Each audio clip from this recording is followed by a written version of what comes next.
ku mu mën a doon bu ko wootee tel jour ñu ne Sénégal la ñuy waxtaanee ba ñuy dem sax ba xalaat ne lii lañ fa bëgg ak laa li nga xam ne daal mooy teggil tuuma ku ne mooy nga ne fa naam Dramé yóbbu fa la nga xam ne mooy fulla mooy fayda pour que benn Ousmane xam ne nous avons l'obligation de l'aider parce que xam nga aider ko mooy lan mooy contredire ko contrarier ko parce que Ousmane c'est ça son problème bu nu ko bàyyee topp ko ci par la jëm daf ci yóbbu xam nga lu tax waaw sëñ Samba voilà xam nga lu tax dialogue bi amul c'est insensé cas pratique ñoom ci seen jëmu bopp ñoom mosul gëm dialogue waaw loolu tam dëgg la ñoom bu ñu nekk opposition mosuñoo gëm dialogue ne woon na pays kenn du ko gérer ci ay dialogue yow da nga leen bëgg a topp ci déglu ma rek damay ñëw xam nga man cohérence sur cohérence lay wax logique sur logique man mënuma bañ demul dara tey ma bëgg a nekk le précurseur man gëmma loolu man constance laa xam ci wàllum politique baal ma rek sa ndongo dama lay relancer nga dem rek yaa ngi daanu ci confusion nag état régime ak gouvernement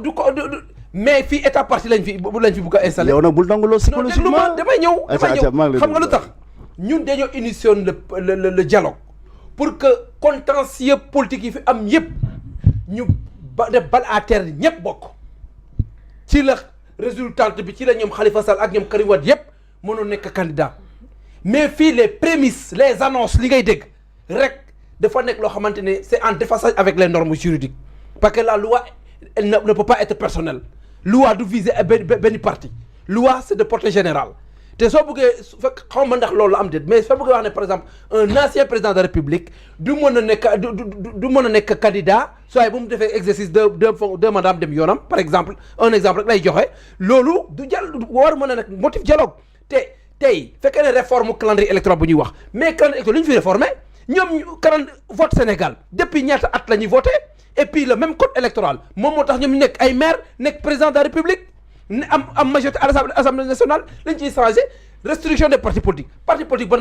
c'est un acquis ki nga xam ne dafa carboté ba am parti politique am ñu reconnaître ko mais loolu loo ci rationaliser dara li ma gëm mooy ne dialogue dafa am ay préalable xam nga mooy lan la criminalisation de l'homosexualité société civile tey lan moo nekkoon combat tant que criminaliser homosexualité ñun duñ assister dialogue tant que employé yi nga xam ne dàq ngeen leen d'une manière abusive ci seen liggéeykaay toroxal ay famille toroxal ay pères de famille ñooñu tant que dugaluñ leen ci jëlaatuñ fonction ñun duñ dialoguer 2 points yooyu moo ne waroon nekk la position de la société civile aujourd'hui premièrement criminaliser officiellement l'homosexualité au Sénégal deuxièmement ñun wax lan ñu ne leen tant que ñi nga xam ne da nga leen dàq d'une manière abusive dans les services publics ou parapublics muy liggéeykat port yeeg yeneen ak yeneen tant que dugguñ ci liggéey ñu ngeen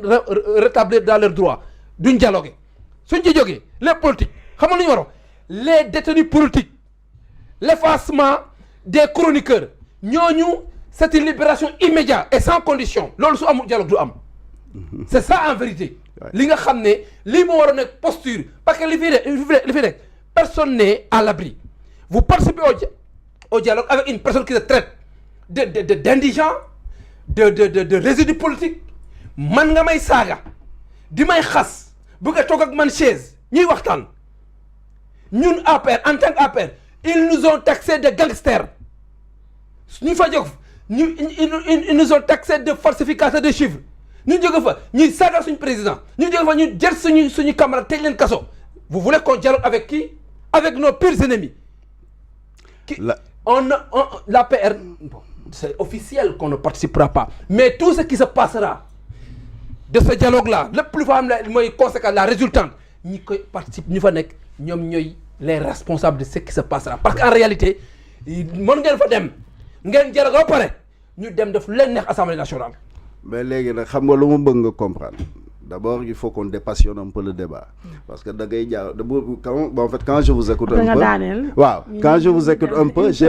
j'ai l'impression d'entendre un syndicaliste non yow da nga war a wax comme acteur politique ça veut dire la conciliation au sens propre du terme li tax ma wax la loolu dialogue c'est très défini boo ko jëlee du point de vue étymologique nit ñu bokkul position la pour ñu mën a déggoo mais Pape Dame ce que je dis am nañ ñoo jaawaloo ma dara sauf que ñi nga xam ne seen interpolitique je comprends que l'APR est dans son rôle keneen ak keneen nekk dans son rôle loolu ça m'intéresse pas pour autant moi ce qui m'intéresse c'est le Sénégal au sens propre du terme mooy lan tey kenn amul droit croiser les bras parce que en pensant que diw nee na mooy premier mooy lii ak lii résidu ça fait come on yow da nga toog mag mu toll ni yow nit ku la ne résidu daa tax nga nekk résidu moom bu la waxee résidu effectivement man ngaa dem mu lay xool bëti mali di non mais c'est son problème ku yor bëtam di xool mais c'est-à-dire gis nga nit da ngay wekk sa bopp xam nga wekk sa bopp mooy lan xam nga Pastef xam nga mooy lan bàyyi ma daane foofu ils ont dit clairement non selon certains responsables ñoom luñ gëm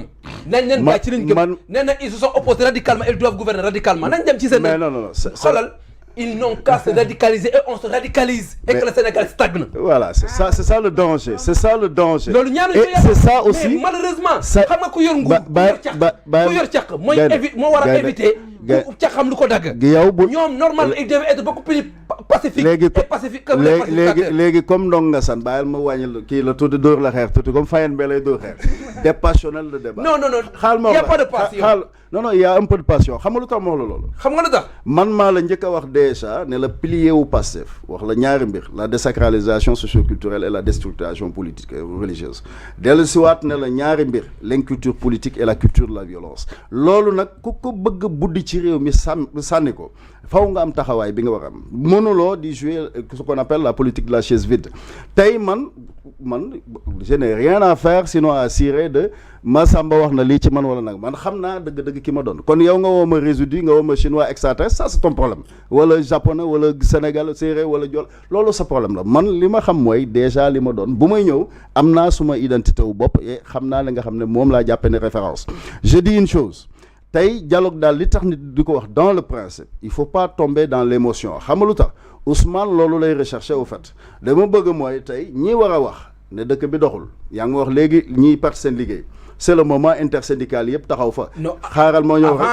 avant loolu la woon c'était le préalable loolu moo nekk waroon nag condition initiale. préalable amu ci. préalable boo ko bàyyil rek ma wax la préalable boo ko andee tu justifies la position d'hier de Ousmane Sonko qui disait que préalable bi lii la lii ak lii. mais lii lu factuel la mais lii factuel la. Ça c'est factuel man du ma syndicaliste. bàyyil ma ñëw mais quand même c'est des pères de famille. qui vivent dans des conditions carabinées ay pères de famille ñoo torox. mais waxewuma syndicaliste foofu fi may waxee syndicaliste. mooy xaaral. li ma bëgg mooy dénoncer tout simplement mais pas chercher forcément à concilier. mais mooy ne dialogue Ousmane Sonko ci boppam nee na dialogue jaru ko. mais Ousmane dañ ko falul c'est-à-dire loolu laa bëgg nga dugal sa bopp. xaaral ñoom ñaar benn la de. non il faut ñoom ñaar Diomaye moom Ousmane.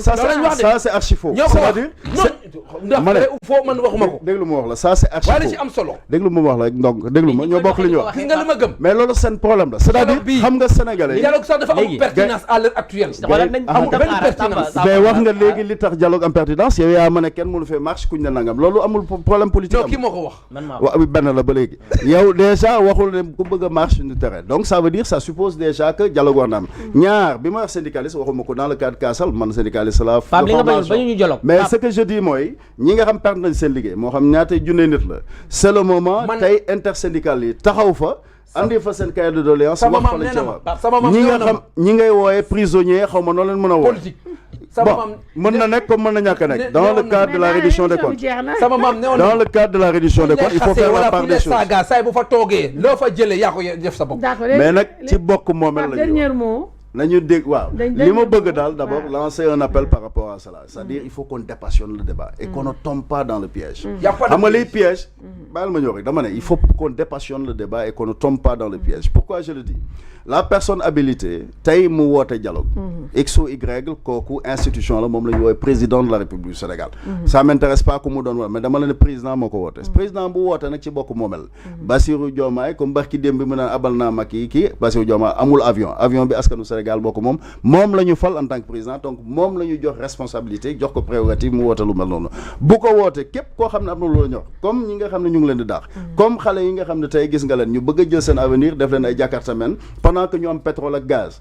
tout ça mën leen a servir tey boo duggee ci àll bi le code de l'indigénat waa qui suit du Sine yow xam nga béykat ba boo demee ba léegi booy xeex ak tubaab le code de l'indigénat ngay dindi du xuloog tubaab yi déedéet mooy fexe naka ngay def ba transformer tout simplement le cultivateur sinon le paysan parce que le paysan par définition c'est quelqu'un qui est censé être pauvre parce que n'étant pas propriétaire foncier comment faire nag pour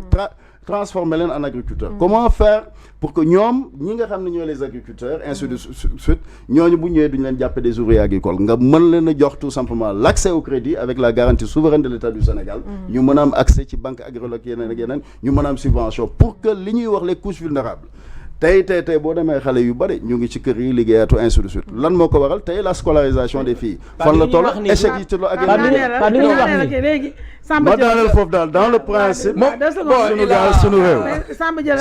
sunu gaal sunu réew de meilleurs sentiments malheureusement c'est le temps qui nous moom quand temps bi moo ñu xoj gars yi xam gis nga jëwrin gis nga fii Sénégal autant suñ maam yi lépp lu xewoon dañ ko doon wax penco waxtaane ko ci tooj yi l'arbre à palabre loolu suñ mbaaxi maam la waaye as gor du gor feneen su du ci ngoram te as gor saay boo ko ñàkkalee kersa rek nga laal intégrité am te loolu moo war doon nekk ci espace politique waroo fu nekk fi nga xam ne yaa njoboote ñëpp Diomaye nekk président de la République mais sa premier ministre su waxee yéen dëkk dañ koy woo su nekkoon Abdoulaye dafa lay woo ne ko li nga wax nii man wax loo ma la ko man maa la fan li nga wax nii wax loo ma la ko mais est-ce que dégg nga ko fii lañ woo assemblée nationale ne dañuy dem déclaration balaa loolu di xew ñu ne ko dematul fii ak yu bëri yoo xamante daf fi xew au conseil ne dama leen dinaa ko dagg dinaa leen dàq dinaa leen étouffer mu am mais toutes ces choses là nga koy gis muy ñëw mais dialogue au nom de quoi ñu dialogue lui dire de remplir la plénitude de la fonction présidentielle bu ma xool gis nga bañuñ dialogue parce que dialogue ñu ñoo ko initié 28 bi président Macky Sall moo ko initié raison de plus pour yàlla déglu ma rek waaye lu taxoon dialogue boobu am mooy ne ñuy pencoo Sénégal ci jàmm ak salaam ak respect mutuel yar ak teggin fépp fu mënu am koo gis yaa moom sa bopp nga toog sa ruq ndax kenn du la saaga d'accord ñun xaste bi ak saaga ji ak wax ju ñaaw bi nga xam ne ni nga ko teg suñ ndodd ñun gàcceel nañ suñ bopp ñu bokk ak ñoom image d'accord duñ écorner suñ image d'accord Samba tout Sénégalais mon frère dañ joxante loxo il faut qu'on s'élève suñ parewoon ci loolu mënuñoo woote dialogue le lendemain ñuy def ay poste dañuy taxer de résidus politiques gis nga li ngay wax ne nag boo demoon dialogue ba wax ko xam nga ñun ragaloon suñu ragaloon duñ toog ci télévision di koy wax non waxuma ragal dama ne boo demoon dialogue ba nga wax ko fa